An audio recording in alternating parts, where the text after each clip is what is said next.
Buenas tardes. ¿Qué tal? Buenas. Bienvenidos. Hola Ignacio, un gusto verte.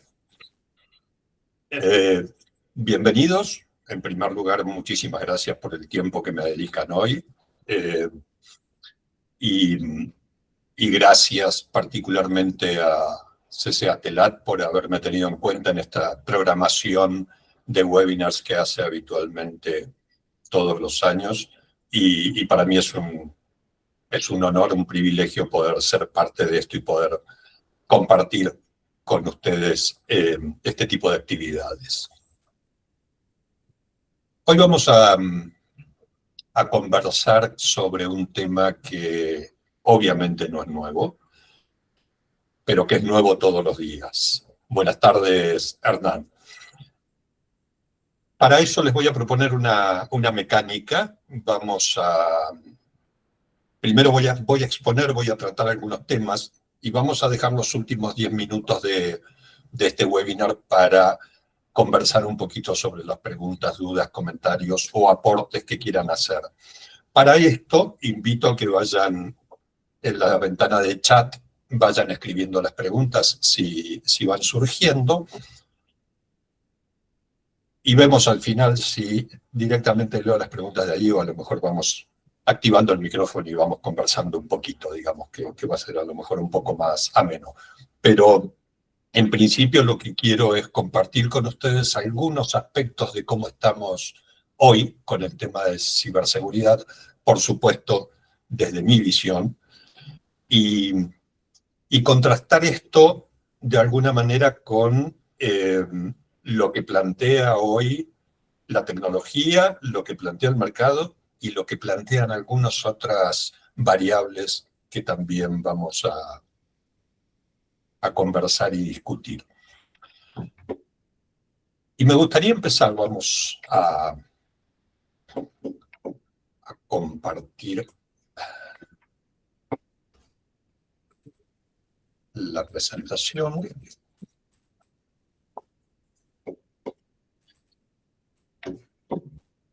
Y me gustaría comenzar, ahí estamos, viendo cómo estamos hoy. ¿Qué es lo que dicen los números? Que en mi opinión no son mucho más alarmantes de lo que han sido siempre.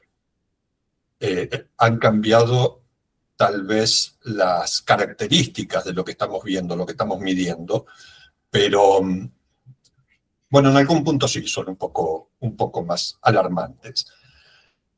El último estudio de Kaspersky muestra que aumentaron un 50% los ataques a las pymes. Este tema no es un tema menor, no es un tema menor. El tema de los ataques a las pymes siempre me recuerda un video muy cortito que publicó Cisco hace unos años, que mostraba a una persona jugando con una pelota de goma, tiraba la pelota de goma haciéndola rebotar contra el piso, como muy despreocupado, y en un momento mira a la cámara y dice: ¿crees que nunca vamos a hackear tu negocio? Y termina diciendo: todavía no nos has descubierto. Este concepto me parece clave porque una de las variables que para mí ha sido contundente en este aumento es que uno mantiene la percepción de que los ataques siempre van dirigidos a grandes empresas. Que porque somos chiquitos o porque pasamos desapercibidos no vamos a ser atacados. Ese es el primer gran error.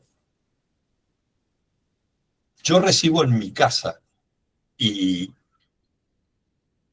por supuesto que la computadora de mi casa no es de interés de nadie, y aún así yo recibo más de 30 ataques por día.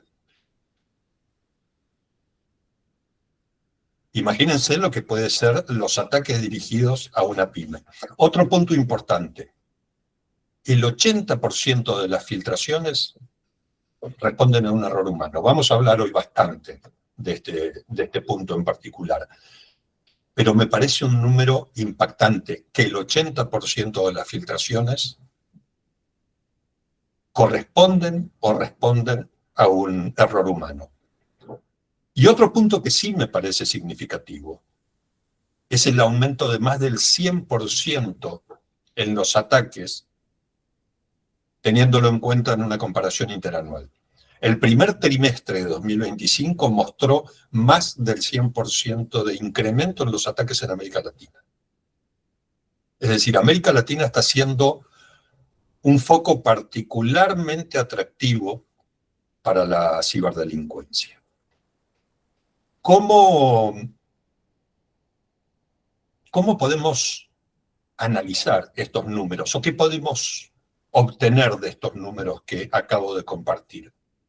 En primer lugar, y recordemos este 80% que mencioné antes, en primer lugar, el phishing es el instrumento principal de uso para iniciar los ataques. ¿Qué es el phishing? Es la suplantación, de identidad. Es decir, es, siendo ciberdelincuente, hacerme pasar por otro. Ese otro puede ser una persona, puede ser un servicio, puede ser una página, puede ser lo que sea, pero suplanto la identidad de otra entidad para intentar confundir al destinatario del ataque. Es decir, que si juntamos este elemento del 80% de los ataques o de las vulneraciones son producto de error humano, no es casual que el phishing sea la puerta de entrada o, digamos, el elemento inicial. Pero hay otro dato que a mí me impactó todavía mucho más. Este estudio de Cybersecurity Ventures, que proyecta para el 2031 ataques de ransomware cada 2 segundos. Imagínense lo que van a tener que ser nuestros sistemas para defenderse de una política de ataques que se va a repetir cada 2 segundos. Y a esto le tenemos que sumar otra situación que complejiza todavía más este escenario, que es la presencia de Internet de las Cosas. Ustedes saben que IoT hace bastante tiempo que forma parte del escenario habitual. Las cámaras IP, los sensores, los actuadores, los dispositivos de vigilancia, los sistemas de automatización, ya forman parte de nuestra vida desde hace mucho tiempo. Pero hay un dato que no podemos obviar y que creo que es muy importante que lo mencionemos para, de algún modo, darle dimensión a la problemática que nos plantea Internet de las Cosas. En el año 2008 se produce en la historia de la humanidad un punto de inflexión. Este punto de inflexión responde a lo siguiente. Hasta el año 2008, la adopción de dispositivos conectados por parte de las personas tuvo un crecimiento lineal.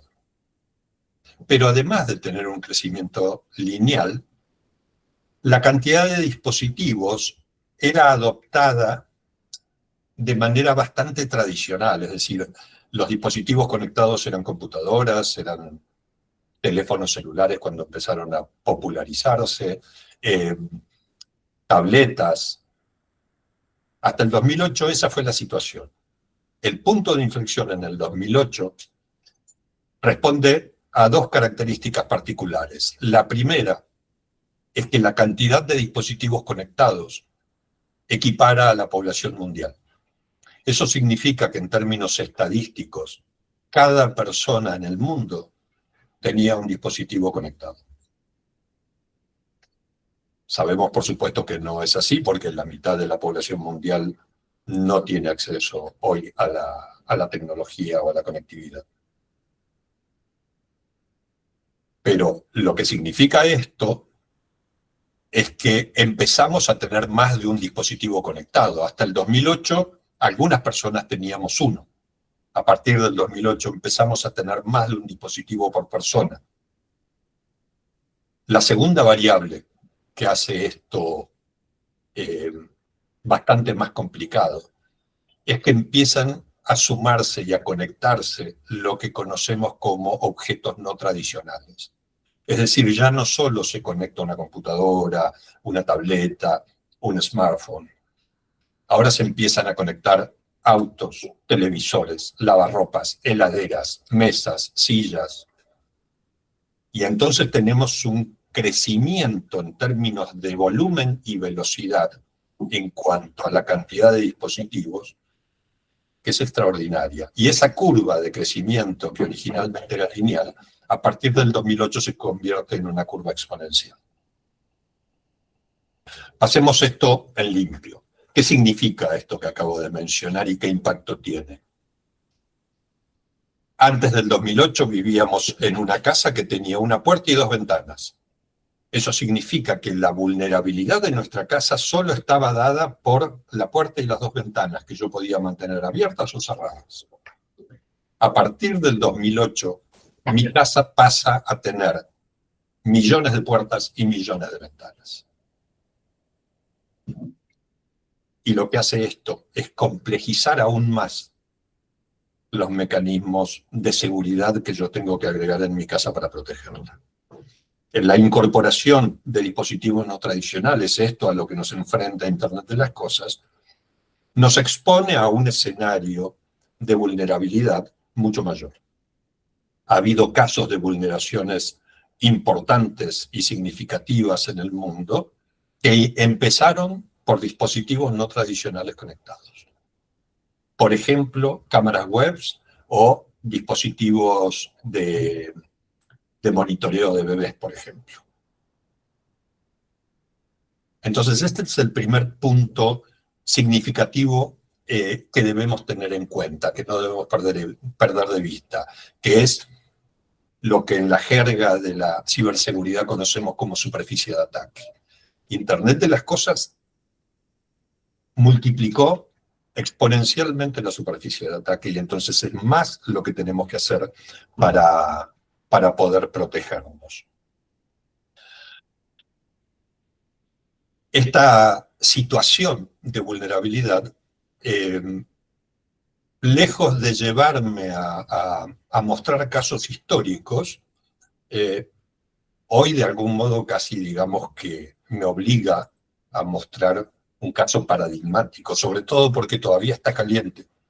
Hace apenas 2 semanas, Suecia sufrió un ataque masivo y coordinado, y además un ataque brutal, del cual no voy a poder dar demasiados detalles porque la realidad es que todavía no hay un informe detallado, es algo muy reciente, y no hay un informe detallado de las características del ataque.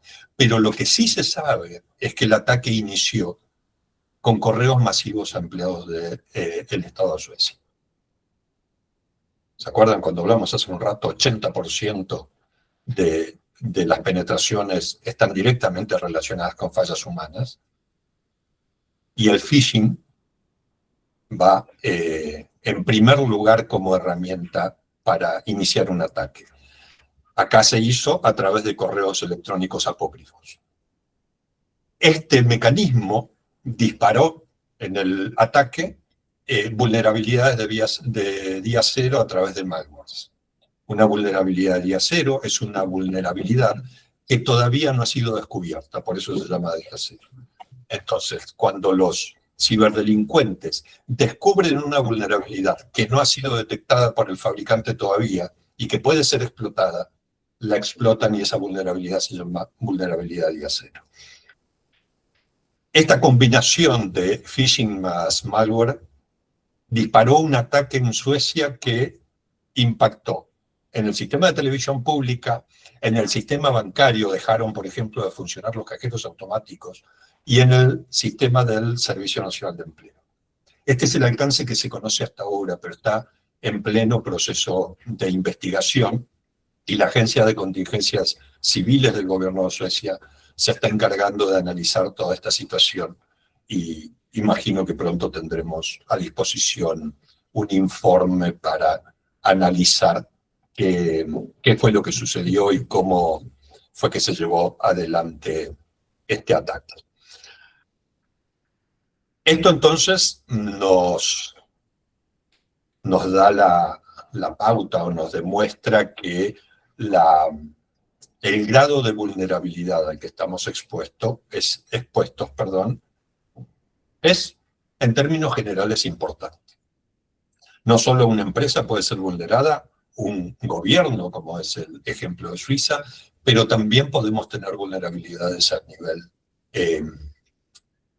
a nivel personal o a nivel del hogar o a nivel de las pymes. Vimos que las pymes son los principales objetivos hoy, están en franco crecimiento, sobre todo en América Latina. Llegado a este punto, resulta difícil además ignorar, sobre todo por el nivel de coordinación que tuvo el ataque que se realizó en Suecia. Digo, llegado a este punto, resulta bastante difícil obviar este par de letras que venimos usando ya con bastante frecuencia, que es la IA o la AI. Y preguntarnos, bueno, pero ¿qué rol está cumpliendo la inteligencia artificial acá? Y hacernos esta pregunta, ¿es bueno o es malo que exista la inteligencia artificial en este escenario de la ciberseguridad? Y como en todo, suceden las dos cosas. Puede utilizar la inteligencia artificial para causar daño o con un efecto positivo. Lo mismo que puedo hacer con un martillo o con un serrucho, digamos. Pero claro, la inteligencia artificial está llevando estas situaciones en el contexto de la ciberseguridad a niveles que antes no imaginábamos o que tal vez habíamos visto en películas de ciencia ficción que no nos causaban ningún tipo de impacto emocional, digo, desde el punto de vista del temor a que pudiera suceder. Hoy está sucediendo. La posibilidad de hacer un fraude a través de un deepfake. Un deepfake es utilizar la inteligencia artificial para simular mi voz o eventualmente para simular mi imagen y hacerme decir cosas que yo nunca dije. Y si yo soy el director general de una empresa y llamo por teléfono a un gerente y a través de inteligencia artificial, porque yo no soy quien digo que soy, y a través de inteligencia artificial puedo simular la voz del director general y hacerle hacer al gerente algo que me beneficia a mí para hacer un ataque, entonces estamos en un problema serio.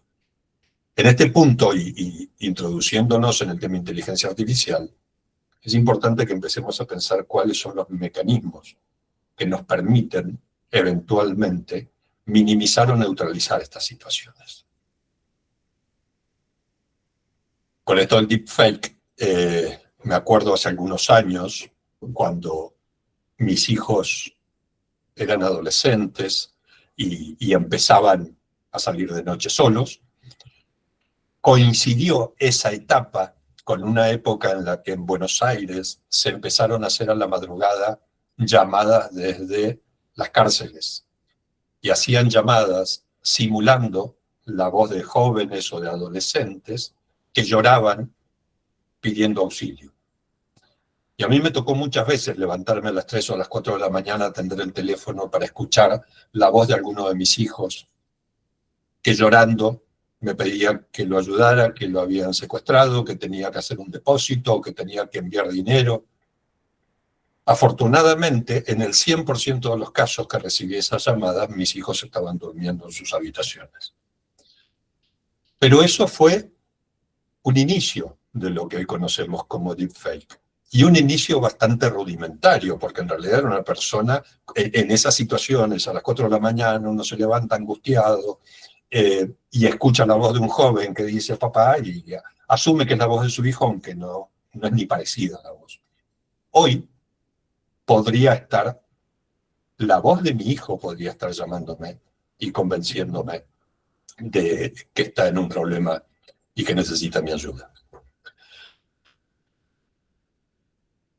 Y respecto de lo que es el phishing, la inteligencia artificial se está utilizando para disparar al infinito la capacidad de suplantar métodos de redacción, formas de escribir un correo electrónico convincentes, mecanismos que utilizan información personal presuntamente no conocida para convencer al destinatario de que quien escribió el correo electrónico es efectivamente quien dice ser. Hoy estas son las herramientas contra las que tenemos que defendernos. Es decir, tenemos enfrente atacantes inteligentes, pero inteligentes con un cambio similar a este punto de inflexión que mencioné en el 2008. Atacantes que ya no perfeccionan de manera lineal su forma de ataque. A través de la inteligencia artificial las perfeccionan de forma exponencial. Claro, por otra parte, nosotros también podemos utilizar la inteligencia para defendernos, la inteligencia artificial, y entonces utilizamos herramientas y tenemos a disposición herramientas que nos permiten detectar y anticiparnos a este tipo de situaciones. Herramientas que, me atrevería a decir, todos nosotros estamos utilizando a diario, aunque no lo sepamos. Cuando recibimos un correo electrónico de Gmail, por ejemplo, hoy ese correo electrónico pasó por los agentes de inteligencia artificial de Google y analizó una serie de parámetros para decirnos y anticiparse, o mejor dicho al revés, para anticiparse y decirnos si ese correo electrónico es confiable o puede ser potencialmente un correo electrónico de phishing. ¿Cómo hace para identificarlo? Bueno, utiliza un montón de variables, entre las que está si el remitente es un remitente que me escribe habitualmente, si el remitente me escribe habitualmente, si está utilizando la forma de escritura, el tono, el estilo que habitualmente utiliza cuando me escribe.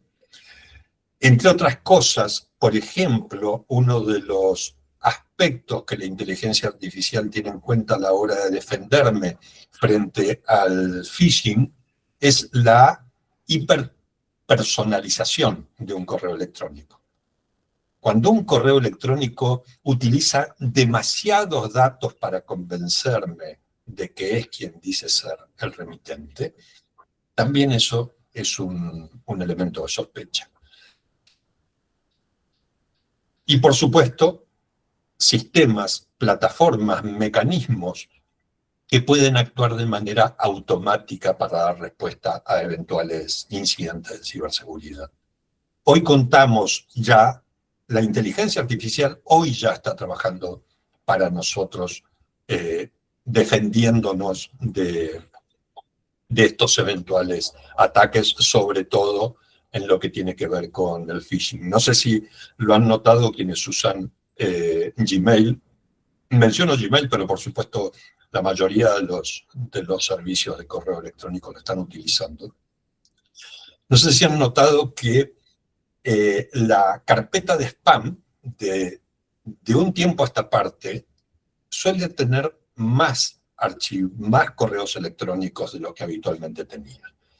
Y esto es una combinación de dos cosas, de la inteligencia artificial interpretando lo que mencionaba recién, más mi voluntad de enseñarle a la inteligencia artificial para indicarle que cuando me llega al inbox, a la casilla de correo, me llega un correo electrónico que yo identifico que no es verdadero, yo lo marco como spam, y entonces ahí los motores de inteligencia artificial, los agentes de inteligencia artificial de Google, aprenden de lo que les acabo de decir para tenerlo en cuenta en sus análisis posteriores.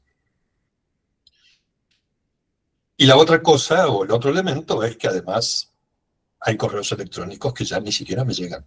Es tan obvia esta situación de que es un intento de vulneración que ya directamente ese correo electrónico es filtrado y ni siquiera me llega. ¿Cómo nos defendemos hoy o qué es lo que la inteligencia artificial nos propone y nos acerca mecanismos de seguridad que diría tienen una cobertura extremadamente amplia. Empezando por los agentes que acabo de mencionar, estos agentes de inteligencia artificial que se especializan en analizar determinadas situaciones. Hay agentes de inteligencia artificial especializados en el análisis de los correos electrónicos. Y si se especializan en eso, con cada correo electrónico que pasa por sus manos, perfeccionan cada vez más la capacidad de identificación. Estos agentes se empiezan a integrar con las plataformas de ciberseguridad. Las plataformas tradicionales de ciberseguridad, como las plataformas de Google, de Microsoft, incorporan estos agentes de inteligencia artificial e interactúan con ellos para trabajar de manera mucho más eficiente. Y claro, la forma de incorporar esto en las plataformas de ciberseguridad es a través de modelos muy avanzados. Modelos avanzados que son capaces de, sobre todo, de anticiparse, de interpretar qué es lo que está sucediendo en el entorno y anticiparse a eventuales ataques.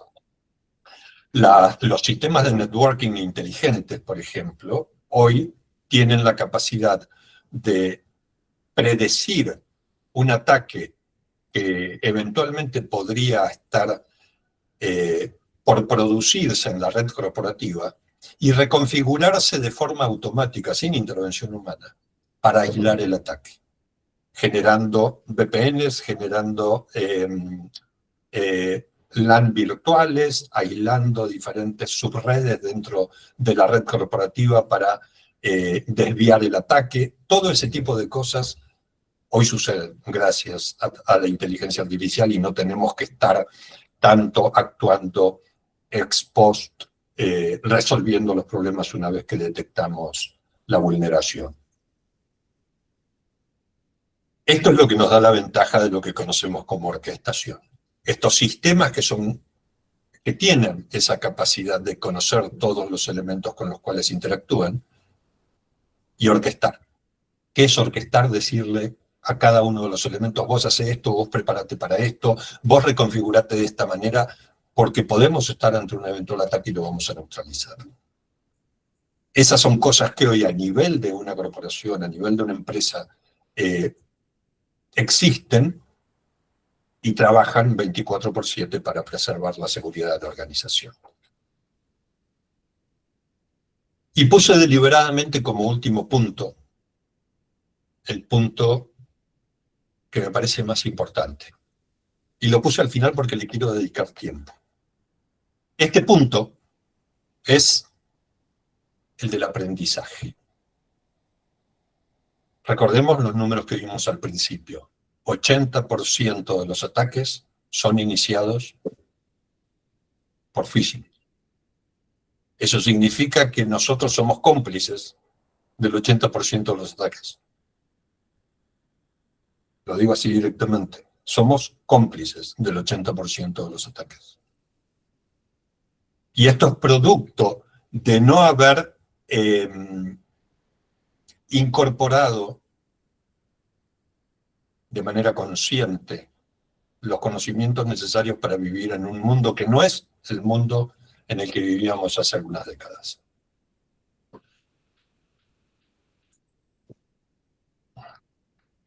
Cuando yo era chico, cuando nosotros éramos chicos, digo cuando teníamos 3, 4 años, salíamos a la calle, todos salíamos a la calle, pero no salíamos solos. Salíamos con nuestros padres, con nuestros tíos, con nuestros tutores, con una persona mayor. ¿Por qué salíamos a la calle con una persona mayor?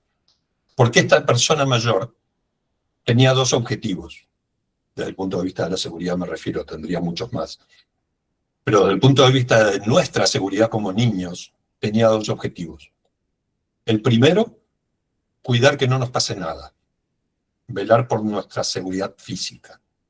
El segundo, enseñarnos a vivir en un mundo que tiene peligros.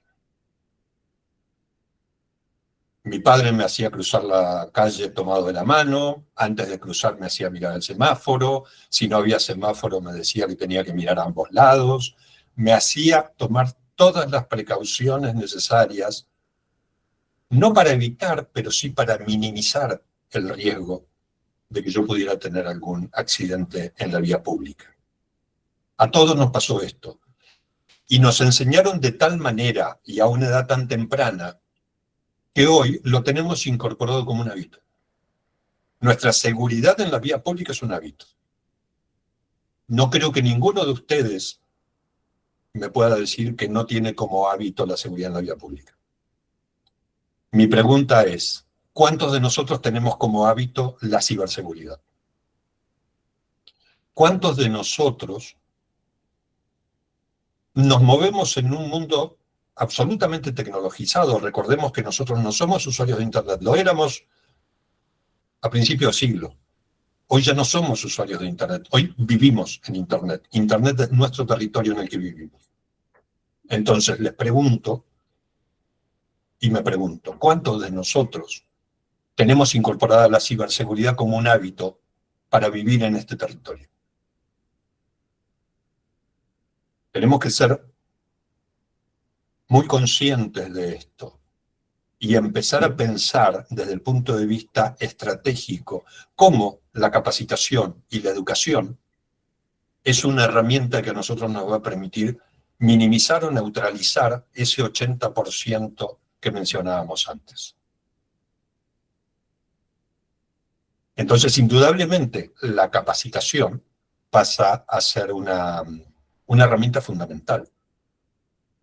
Esta capacitación y esta educación es lo que a nosotros nos va a permitir, por ejemplo, tomar con total naturalidad el hecho de que nuestros hijos no pueden estar utilizando un teléfono o una tablet a los 6 años de la misma manera que lo usamos nosotros. Tenemos que usar herramientas de control parental, herramientas que limiten lo que el chico puede hacer cuando yo le presto mi teléfono o cuando le doy acceso a la tableta. Porque si no, le estamos diciendo a nuestro hijo de 6 años que se vaya a cruzar la avenida 9 de Julio solo. Y no nos produce la menor preocupación. Tenemos que educar a los chicos, a los niños, para que entiendan la gravedad de exponer sus datos, cómo cada vez que interactúan con algo a través de Internet están dejando una huella. Y cómo además esa huella que están dejando los hace vulnerables.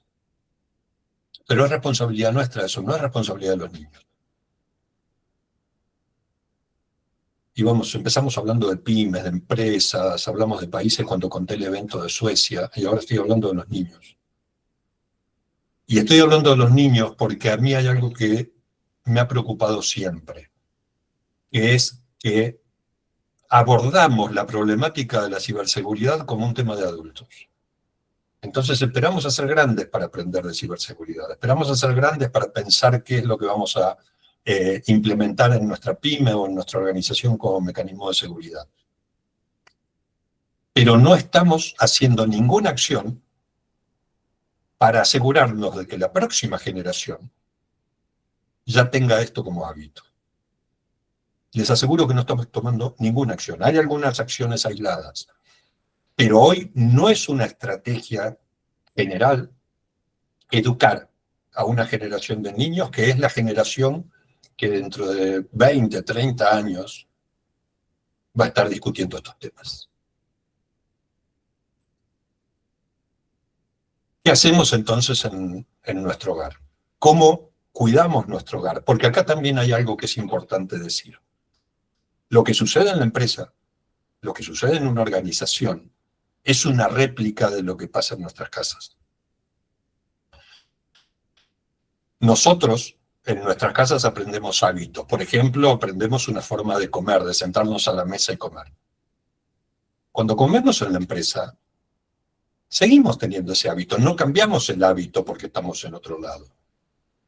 Y de la misma manera mantenemos los mismos hábitos cuando saludamos, cuando interactuamos con esas personas. Trasladamos lo que hemos aprendido en el hogar a nuestro comportamiento en la empresa.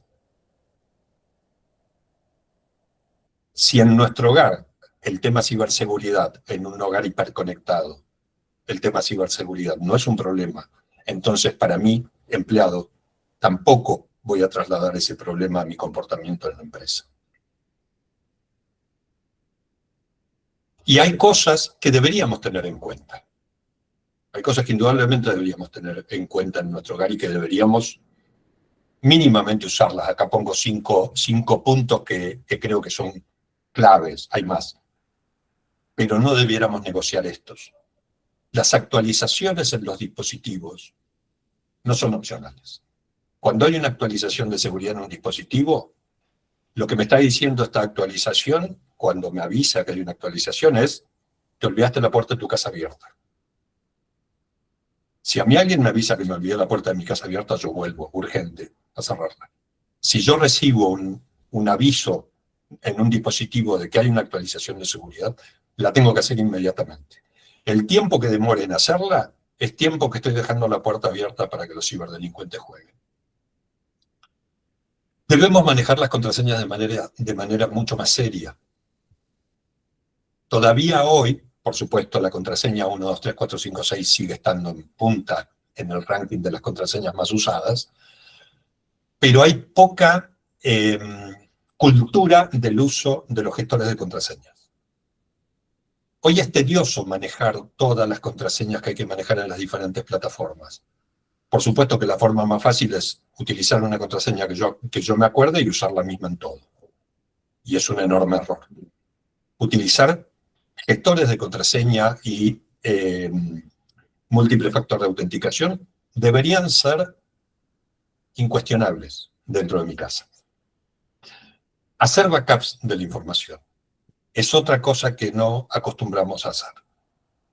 El hacer un backup de la información no está relacionado solamente con el riesgo de que se me rompa la computadora y lo pierda.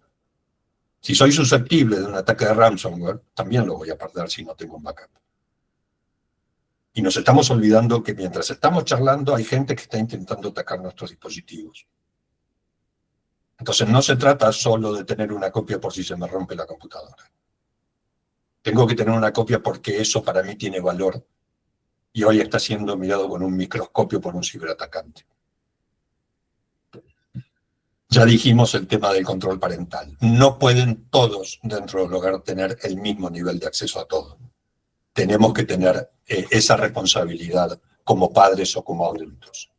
Y por supuesto, la contraseña de Wi-Fi. El Wi-Fi, que es una especie de autopista que transciende las paredes de nuestra casa, tiene que ser un mecanismo de comunicación seguro. Y por lo tanto nosotros tenemos que tener control de la contraseña del Wi-Fi. Muchos ISP, muchos proveedores de servicios de Internet, hacen instalaciones domiciliarias, deciden una contraseña para el router y dejan esa. Se la avisan al cliente y esa contraseña quedó ahí. No tenemos idea de cuántos clientes tienen la misma contraseña. Pero los hackers sí son muy conscientes de que los ISPs o que algunos ISPs hacen eso. Y entonces es una de las vulnerabilidades que tratan de atacar. Entonces yo tengo que tener el control de las contraseñas que utilizo en mi casa. Y si adopto esto en mi casa y esto empieza a ser un hábito en mi casa, entonces ese hábito lo voy a trasladar a mi organización. Y cuando llegue a mi organización voy a decir, bueno, hay cosas que no las voy a hacer, no porque mi organización las pide, que debería pedirlas, sino porque para mí es natural, porque lo aprendí en mi casa. Y así debe ser, porque debo cuidarme y cuidar al otro. No puede ser que el 80% de los ataques a las organizaciones sea canalizado a través de phishing. Porque, de nuevo, el phishing es efectivo en la medida en que yo caigo en la red. Tenemos también estrategias dentro de la organización que podemos utilizar. Segmentar las redes, diferenciar las redes que transportan datos críticos de las redes que son de uso habitual y no tan crítico. Tema de las actualizaciones, de los permisos de acceso. ¿Qué hacer cuando se sufre un ataque?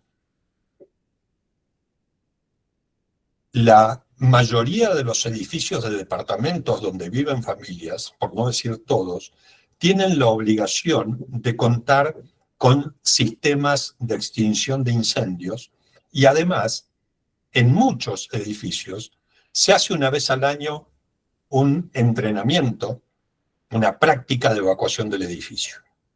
¿Para qué se hace esa práctica?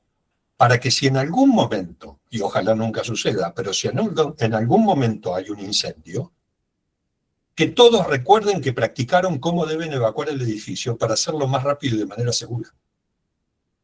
Yo me pregunto, ¿cuántas organizaciones tienen un plan de contingencia claro y transmitido? Cuando digo transmitido, es decir, lo conocen todos y lo practicaron, para que cuando haya una contingencia de ciberseguridad puedan actuar de manera rápida y segura. Esto también es parte de las estrategias de seguridad o de ciberseguridad que debe implementar la organización. Y por supuesto, el respaldo de la información. Esto, digamos, parece básico, pero muchas organizaciones hacen el respaldo de su información online, con lo cual están multiplicando información que sigue siendo vulnerable. Es importante también tener respaldo de información offline, que ante un eventual ataque de ransomware, por ejemplo, lo que está offline jamás va a ser atacado porque es inaccesible. Por supuesto, todo esto es un trabajo y una cultura que hay que incorporar, pero en el mundo en el que vivimos es necesaria. Vivimos en un mundo con calles, autos y semáforos. Tenemos que saber seguridad vial porque si no nos vamos a morir tarde o temprano. Ahora también vivimos en un mundo, que es el mundo de Internet, donde los peligros son diferentes, pero son también tanto o más graves. Pensemos en esto. Una persona se levanta a las 6:30 de la mañana porque sonó el despertador, se pega una ducha, se prepara el desayuno, se sienta a desayunar antes de irse para la oficina, y mientras está desayunando le tocan el timbre. Va a ver el timbre, abre la puerta, y del otro lado de la puerta hay un señor que le dice buenos días. ¿Sí? ¿Qué necesita? Vengo a instalarle micrófonos en todas las habitaciones de su casa, incluidos los baños. Claro, este señor lo mira, dice, yo no sé quién es usted y no sé para qué quiere hacer eso y de ninguna manera, y le cierra la puerta en la cara. ¿Qué es lo que habíamos hecho cualquiera de nosotros? Obviamente. Sin embargo, creo que la respuesta no debió ser esa.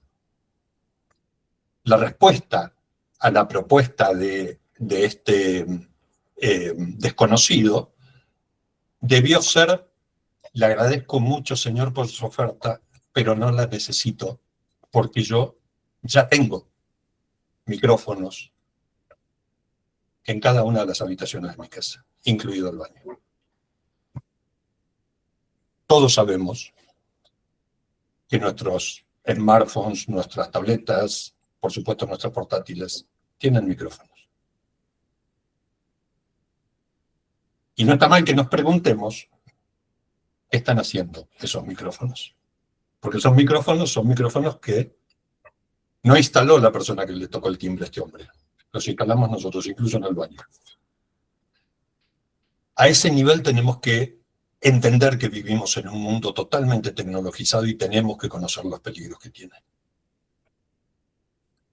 Por suerte, afortunadamente, tenemos tecnología que resuelve muchos de estos problemas. Y no es tecnología nueva. Para quienes son muy jóvenes, estamos viendo un nivel avanzado de tecnología de la década del 60, el cono del silencio que utilizaba Maxwell Smart, el personaje de la izquierda, con el jefe, el personaje de la derecha. Estas dos personas que pertenecían a Control, una agencia ultra secreta de seguridad cada vez que tenían que tener una reunión privada, se sentaban en el escritorio y el jefe bajaba el cono del silencio, que es ese aparato que los aísla de terceros. Y de esa manera podían conversar de manera segura. Como no existían los celulares, no tenían micrófonos en el baño ni en la reunión. Y este ejemplo, digamos, esta tecnología, que repito, me parece como idea extraordinaria, hoy se usa en las reuniones. Hoy en las grandes corporaciones donde se hacen reuniones de directorio, se usa esta tecnología. Claro, no con ese mecanismo tan grotesco, sino utilizando lo que se conoce como concepto de jaula de Faraday. No voy a entrar en detalles técnicos de lo que es la jaula de Faraday, pero sí voy a decir que cualquiera de nosotros, cuando entra con el celular al ascensor, pierde la señal. Y la razón es porque el ascensor se comporta como una jaula de Faraday. Una jaula de Faraday es un mecanismo que, por su forma física y las características físicas, bloquea e inhibe la propagación de señales.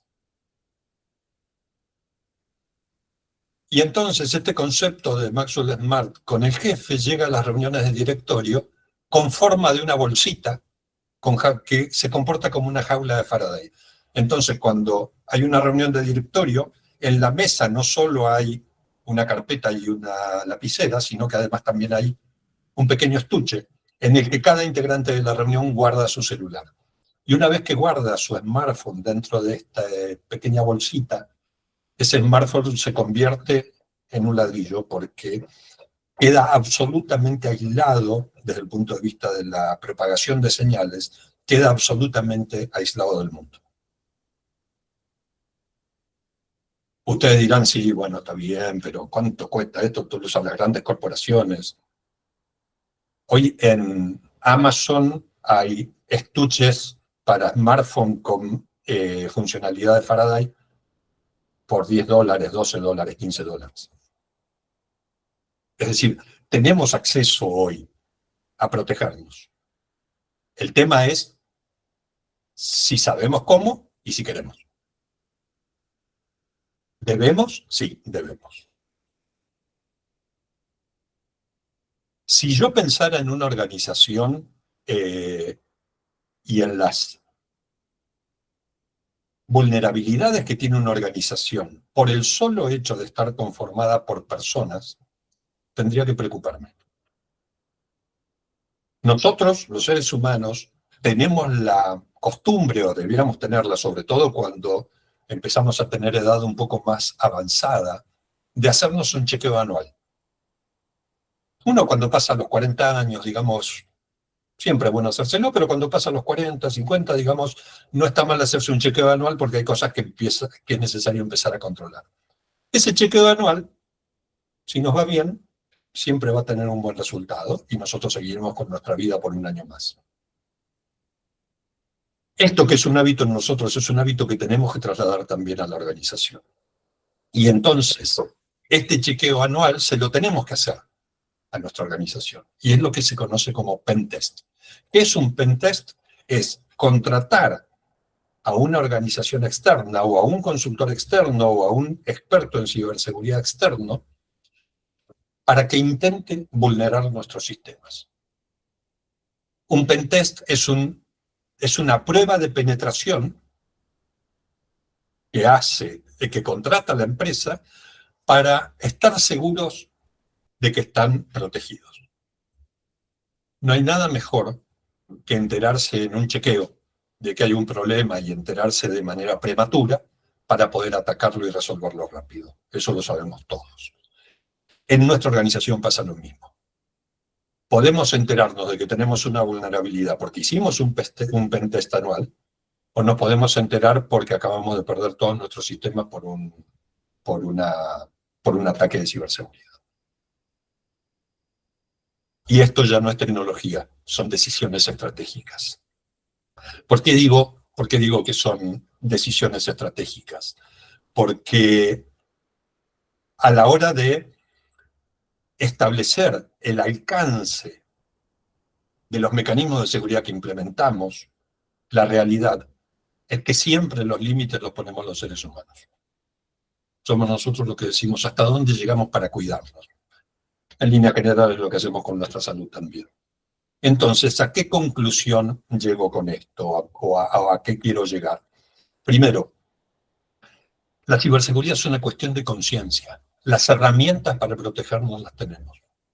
Pero tenemos primero que adoptar el hábito y la conciencia de protegernos. De la misma manera que nos inculcaron ese hábito cuando éramos niños para protegernos de los problemas en la vía pública o de los riesgos de la vía pública. El segundo punto es actualizarnos. Los riesgos de la vía pública prácticamente no han cambiado en un siglo. Los riesgos de ciberseguridad cambian todos los días. Entonces acá sí necesitamos actualizarnos de manera constante. Y por otra parte, ser muy conscientes del alcance que tenemos para protegernos a partir de las herramientas con las que contamos. Quiero cerrar esta charla de hoy donde hemos hablado de tecnología, hemos visto algunas herramientas, hemos hablado un poquito del statu quo de la ciberseguridad hoy, qué es lo que está pasando hoy en términos de seguridad. Y quiero terminar con una frase que para mí resume de una manera, diría, maravillosa lo que he querido transmitir. Y tal vez todo este webinar habría alcanzado con este solo slide, que es una frase de Peter Drucker, que nos demuestra que si no hacemos un cambio cultural, si no adoptamos el tema de la ciberseguridad como un problema de educación, entonces no hay estrategia que valga. Porque sabemos que en nuestro modelo OSI, la capa 8, es la capa más vulnerable y somos nosotros. Agradezco muchísimo el tiempo. A ver si tenemos alguna pregunta por ahí. Aprovecho mientras tanto, por si hay alguna pregunta, algún comentario. Creo que somos pocos, así que si alguien quiere activar su micrófono, también puede hacerlo. Mientras tanto, no quiero dejar de comentar que desde CCA TELAT estamos lanzando para el segundo semestre, a partir de septiembre, la propuesta de capacitación y estamos lanzando una nueva edición del Diplomado en Ciberseguridad. Diplomado en Ciberseguridad que venimos haciendo ya algunos años. Y estamos lanzando una nueva instancia a partir de septiembre. Así que quienes quieran ver un poquito qué es lo que hay disponible, ccatelat.org/2025, ahí pueden ver toda la información. Ignacio, el micrófono es tuyo. No, te pregunto, aprovechando que mencionaste el de ciberseguridad, la invitación la podemos, para registrarse en el curso y demás, la podemos encontrar en algún lugar no sé, ¿en dónde la podemos encontrar? Si entras aquí en ccatelat.org/2025, en la parte de diplomados, más información, y ahí tenés todo. Perfecto. Gracias por la pregunta, Ignacio.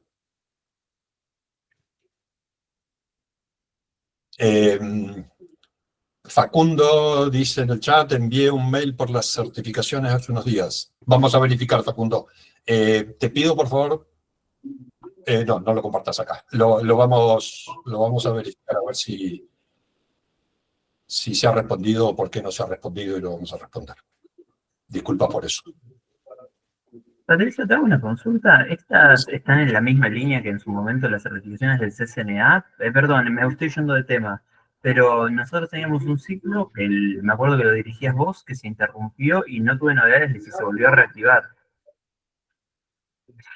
¿Lo de CCNA? Sí. Lo de CCNA se va a reactivar en septiembre también. Perfecto. Está aquí en la parte de redes. Bien, el segundo excelente. punto es CCNA, ahí también está toda la información. Perfecto. Disculpa, que ahí me fui del tema. No, por favor, gracias por la pregunta. Y aprovecho a partir de tu pregunta, Ignacio, para mencionar que en el tema del diplomado, el diplomado es un diplomado de 60 horas, el de ciberseguridad, que incluye los contenidos de ciberseguridad de Cisco, Excelente. más contenidos desarrollados por CCATLAT. Es decir, no es estrictamente el curso de ciberseguridad de Cisco, sino que son todos los contenidos de ciberseguridad de Cisco más contenido desarrollado por CCATLAT. Eso es el diplomado. Facundo, correcto. Estamos mandando la comunicación ya en los próximos días, tal vez que la semana que viene ya salga. Como esto abre en septiembre, ya a partir de seguramente la semana que viene se empiezan a mandar las comunicaciones. Aclarado, Facundo, muchas gracias. Hernán, estaba con la mano levantada. ¿Qué tal? Buenas tardes, Patricio, compañeros. Muchas gracias por este espacio de aprendizaje. Quería consultar, si bien la mirada hacia esta necesidad de lo que es la ciberseguridad se va más hacia las actitudes, porque todos tenemos un intuyo que hay una profesión detrás de cada interesado en este webinario, es en la parte de la programación o cualquier parte técnica, en lo que podemos llamar cibernética, podemos llamarle, ahora todo es IA, o sea, la inteligencia artificial, porque básicamente cualquiera puede tener un impacto hacia la ciberseguridad, teniendo cuidado con las tecnologías actuales, por ejemplo, como la que mencionó con respecto a la parte de los niños. No dejar que los niños tengan acceso o dejen una huella digital que sea vulnerable hacia personas que puedan alterarlo o afectar su protección. Ahora, este diplomado que nos ofrecen, con todas las miradas sociológicas, éticas, deontológicas, tiene una perspectiva técnica, como por ejemplo, básicamente qué hacer con el manejo de estas redes y demás, o sea, para mantenerlas mucho más protegidas y demás. Seguramente, al entenderla de que no es ni una maestría ni una especialización, es un diplomado, pero yo estoy interesado, siendo sincero, en algo en la parte técnica, que nos pida un mínimo de conocimiento en lo que puede hacer la programación, porque muchas veces yo entro en capacitaciones y se mantienen solamente en la parte teórica, no en la parte práctica. Que bien la parte práctica acá podemos mencionar, por ejemplo, el actualizar nuestras aplicaciones, el no dar contraseñas, pero se mantienen siempre dentro de lo cultural, dentro de mantener una actitud precavida. ¿Sí? De la preventiva de parte del usuario, te entiendo porque me ha pasado lo mismo en varios cursos. Si bien es cierto, para demostrar un conocimiento necesito yo, en la parte teórica que he aprendido, que tengo que tener cuidado y capacitar a mi entorno a que seamos cuidadosos en la parte deontológica. Por ejemplo, si trabajas en una empresa, no vayas a dar información a otra o algo en una página que no es correspondida a la parte institucional. Por ejemplo, este tipo de cosas lamentablemente hay que enseñarlas y tomarlas como protocolo normativo. Pero yo quisiera tener la consideración de saber que estoy por capacitar un lugar donde vean un poquito más la parte técnica, ¿sí? Que se puedan ver ciertos módulos, estrategias de programación que nos puedan servir, no lo sé, pero la parte práctica netamente. Gracias por permitirme la consulta. Gracias, Hernán, por la pregunta, y es absolutamente conducente. El diplomado está compuesto por 3 módulos. El diplomado tiene una duración de 60 horas, dividido en 3 módulos de 20 horas cada uno. El diplomado está pensado para gente que no sabe de ciberseguridad y que llegue a un nivel intermedio casi avanzado. Es decir, que el primer módulo tiene esto que decías de los aspectos conceptuales, metodológicos, etcétera, pero ya a partir del segundo módulo se empieza a profundizar de manera importante y con mucha práctica técnica. Cuando digo mucha práctica técnica, digo que no solo se ven cuestiones de uso de herramientas, sino que se ven metodologías, se hacen prácticas con servidores virtuales, se hace bastante práctica en ese sentido desde el punto de vista de la ciberseguridad. El objetivo del diplomado es tener los conocimientos básicos como marco conceptual, pero también llegar a por ejemplo, construir un manual de política de ciberseguridad para mi organización. Y ese manual de política de ciberseguridad de mi organización tiene que incluir los aspectos técnicos. Es decir, que se ve absolutamente todo como para poder aplicar también los aspectos técnicos. Y una particularidad que tiene el diplomado es que desde el día 1 se informa y se plantea a los participantes que el diplomado se aprueba no solo con los exámenes de Cisco, sino también con la presentación de un proyecto al final del diplomado, y ese proyecto debe ser presentado a un comité de evaluación. Y lo que se le propone al participante es que haga el proyecto con base en su propia organización y que no sea un proyecto genérico, digamos, que cada uno trate de aplicarlo a las características de su propia organización. Pero el solo hecho de tener que preparar ese proyecto que termina con la presentación, que es una presentación al estilo elevator pitch, es decir, una presentación, la presentación final del diplomado es como si se estuviera presentando ante un grupo inversor, porque tengo que venderle mi idea de proyecto. Todo el eje conductor de estas 60 horas del diplomado están orientadas a que se aprenda todo lo necesario para poder llegar a eso. Y eso requiere, digamos, requiere tanto la parte teórica y metodológica como los marcos normativos, porque también se ven marcos normativos. Es decir, ¿qué puedo hacer yo en función de las leyes que hay en mi país para esto? Es decir, los marcos normativos se tienen en cuenta. Y, por supuesto, toda la práctica, para determinar qué herramientas aplico, si tengo estas redes, qué tipo de medidas de prevención puedo aplicar en mi red en particular, todo ese tipo de cosas también.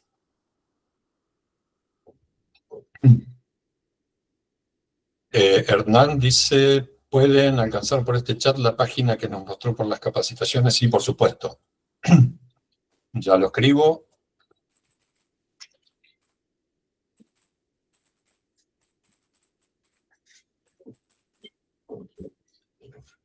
Y perdón que lo puse sin el HTTPS y entonces no fue como un link. Ahora va como un link. Ahí está. Sí, gracias, Hernán. Bien, hemos cumplido la hora. Soy muy respetuoso de las obligaciones que tenga cada uno de ustedes, así que les agradezco muchísimo el tiempo que me han dedicado. Para mí fue un honor y un privilegio poder compartir esto con ustedes y les agradezco también la participación. Gracias, Patricio. ¿Te puedo hacer una consulta fuera de tópico, ya fuera de lo que es el webinar? ¿Me dejas, si no tiene nada que ver, cierro la grabación entonces? Sí, totalmente. Pensé que ya lo había cerrado eso, perdón. Bueno, muchas gracias entonces a todos por la participación y por supuesto agradecido a CCA Telet como siempre y nos estaremos encontrando en el próximo webinar si me soporta.